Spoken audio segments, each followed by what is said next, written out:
સ્વાગત છે તમારો મારા વ્લોગમાં. તો બધાને હર હર મહાદેવ. આજે વાગ્યા છે સાંજના 6:30. આજે થોડો વ્લોગ મોડો બનાવવામાં આવ્યો છે અને વ્લોગ પણ અપલોડ થોડો મોડો કરવામાં આવશે, કારણ કે મિત્રો થોડું કામ હતું એટલે અઠવાડિયાથી વ્લોગ અપલોડ કર્યો નથી કે યુટ્યુબમાં. તો આજે આપણે જણાવીએ, ચલો તબેલાની મુલાકાત કરાવું પાછી. અત્યારે તમે જોઈ રહ્યા છો કે 2 કેન તો ભરાઈ ગયા છે અને બરણી પણ અડધી ભરાઈ ગઈ છે, અડધી બાકી છે. તમે જોઈ રહ્યા છો મિત્રો. અત્યારે અંદર શું કામ ચાલી રહ્યું છે ચાલો આપણે જોઈએ. અત્યારે તમે જોઈ રહ્યા છો મિત્રો, ગાય ચાલુ છે દોવાની. મિત્રો કાકાને પૂછીએ કેટલા દોવાના બાકી છે. કાકા કેટલા દોવાના બાકી છે? હવે 2 બાકી છે. એમ કેટલા દોઈ રહ્યા? 16 દોઈ રહ્યા એમ. મિત્રો કાકા કહે કે 16 દોઈ રહ્યા છે ને 17 પણ દોઈ રહ્યા છે કાકો. મિત્રો મશીન વાળા પણ દોવાઈ ગયા છે અને હાથવાળા પણ દોવાઈ ગયા છે. કાકાને અહીંયા કામ પૂરું થઈ ગયું છે. ચાલો આપણે બાજુમાં જઈએ, કેટલા દોવાયા છે કેટલા બાકી છે.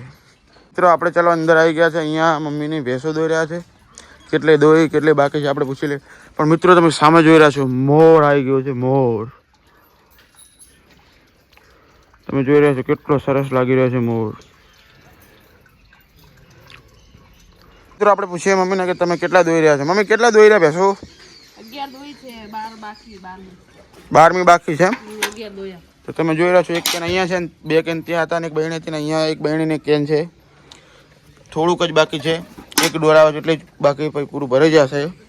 ભેંસો તો દોઈ રહ્યા છે મમ્મીની, એમને એક જ બાકી છે. પણ આપણે એક સરસ મજાની વાત કહેવાની છે તમને કે આ ગાય 12 મહિનાથી બહાર ખુલ્લામાં રખડતી હતી. આને ડિલિવરી થવાની હતી, કોઈ રણી ધાણી નહોતું આનું.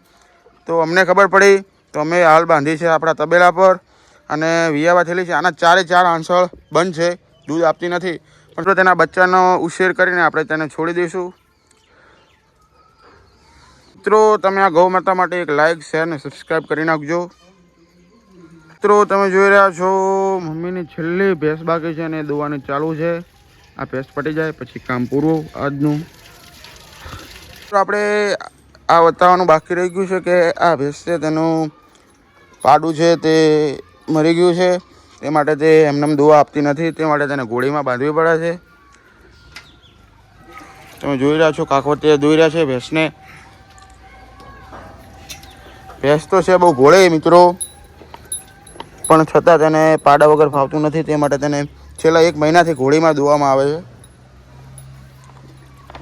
મિત્રો વ્લોગ માટે લાઈક શેર અને સબસ્ક્રાઈબ કરી નાખજો અને જોવાનું ભૂલતા નહીં. આવાના વ્લોગ રોજ આવતા રહેશે. તો જય હિન્દ.